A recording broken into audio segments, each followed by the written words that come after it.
नमस्कार, मैं हूँ शालिनी और आप देख रहे हैं एमपी दर्पण न्यूज। शुरू करते हैं आज की बड़ी खबर से। किसानों का गुस्सा फूटा, जमीन माप में गड़बड़ी के आरोप, क्या राजस्व मंत्री लेंगे संज्ञान? उप अधीक्षक भूमि अभिलेख कार्यालय हिंगड़ा में किसानों की शिकायतों का मामला अब गंभीर रूप लेता जा रहा है। जमीन माप प्रक्रिया में भारी अनियमितताओं के आरोप सामने आए हैं।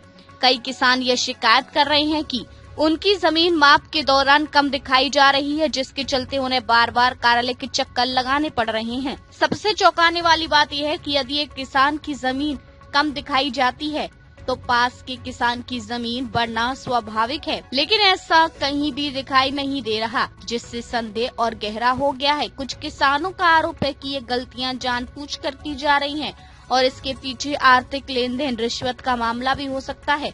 वाना डोंगरी के पुरुषोत्तम डाकले पाटिल और नारायण डाकले पाटिल ने सीधे राज्य के राजस्व मंत्री व नागपुर जिले के पालक मंत्री चंद्रशेखर बावनकुले से मुलाकात कर इस गंभीर मुद्दे की शिकायत की है।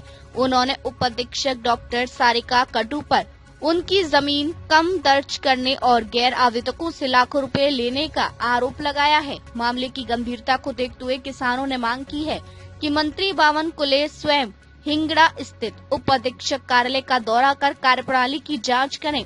इसके अलावा एक और गंभीर आरोप सामने आया है कि उप अधीक्षक के कार्यालय में आने का समय तय नहीं है, जबकि जाने का समय निश्चित है, जिससे आम नागरिकों को घंटों इंतजार करना पड़ता है। स्थानीय नागरिक गजानन ढाकुलकर ने कार्यालय का दौरा कर इस स्थिति का खुलासा किया, जिससे प्रशासन की कार्यप्रणाली पर सवाल खड़े हो गए हैं। अब देखना यह है कि क्या इस मामले में शासन स्तर पर जांच होगी, क्या दोषियों पर कार्रवाई की जाएगी और क्या किसानों को न्याय मिल पाएगा। पूरे हिंगड़ा तहसील की नजर अब इसी पर टिकी हुई है। एमपी दर्पण न्यूज रिपोर्टर हिंगड़ा नीलम चकोले। आज उपाधीक्षक भूमी अभिलेख कार्यालयामध्ये आलो। उपाधीक्षक भूमी अभिलेख कार्यालयाच्या बऱ्याचशा शेतकऱ्यांच्या तक्रारी आहेत। कोणाची 5 एकर जमीन आहे तर ती 4 एकर होतात मोजणीमध्ये, आणि कोणाची 6 एकर आहे तर त्याची 5 एकर बनतात। परंतु असे कोणते प्रकरण निदर्शनास आले नाही। ज्याची 7 एकर होती तर 8 एकर झाली, वाढल्याचे प्रकरण नाही दिसत। एखाद्याची कमी झाली बाजूवाल्याची तर त्याच्या बाजूवाल्याची वाढली पाहिजे। तर ह्या जाणून बुजून चुका उप अधीक्षक भूमी अभिलेख हिंगणा कार्यालयातून केल्या जातात। या ठिकाणी उप अधीक्षक भूमी अभिलेख अधीक्षक जे आहे त्या डॉक्टर सारिका कडू आहे आणि कार्यालय जे अधीक्षक आहे ते मोखारेजी म्हणून आहे। मॅडमचा या कार्यालयात येण्याचा वेळ हा ठरलेला आहे। येण्याचा वेळ नाही ठरला, जाण्याचा वेळ ठरलेला आहे। त्या भरपूर वेळेवर निघून जातात। बरेचदा या ठिकाणी जे शेतकरी आहे येऊन बसतात, थांबतात, वाट पाहतात, आज येतात, उद्या येतात। कधी मॅडम सांगतात त्यांनी त्या कार्यालयात आहे, जिल्ह्याच्या मीटिंगमध्ये आहे, परंतु शेतकऱ्यांना इथून वापस जावं लागतं। अशा अनेक तक्रारी आहेत।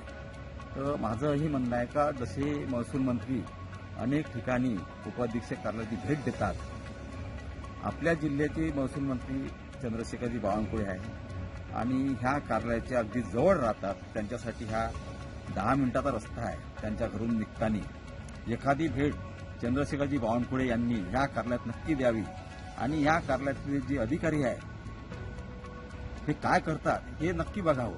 कारण की या ठिकाणी जास्त घोड आहे। बऱ्याचशा तक्रारी महसूल मंत्र्याकडे गेलेल्या आहेत, वानामुळीच्या तक्रारी आहे।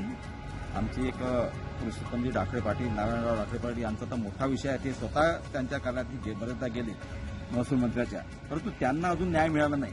पण महसूल मंत्री साहेब जिल्ह्याच्या बाहेरचे जे आहे त्या ठिकाणी अनेक शेतकऱ्यांना न्याय देण्याचा प्रयत्न करते, पण आपल्या जिल्ह्यातील नागरिकांना सुद्धा न्याय दिला पाहिजे।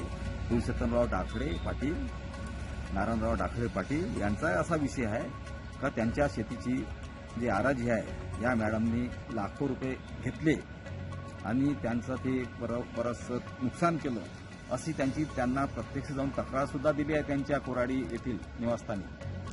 तर माझं हे बावनकुळे साहेबांना हे म्हणणं आहे का त्यांच्या तक्रारीचं आपण निवारण करावं आणि एकदा पुन्हा या उप अधीक्षक भूमी अभिलेख कार्यालयाची भेट द्यावी। अब तक के लिए बस इतना ही। फिर मिलते हैं ऐसी ही बड़ी खबर के साथ। तब तक के लिए मुझे दीजिए इजाजत और देखते रहिए एमपी दर्पण न्यूज। आपको हमारी खबर पसंद है तो Instagram, Twitter, Facebook, YouTube channel को लाइक करें और सब्सक्राइब करें। ऐसे ही लेटेस्ट अपडेट पाने के लिए बेल आइकन दबाना न भूलें। धन्यवाद।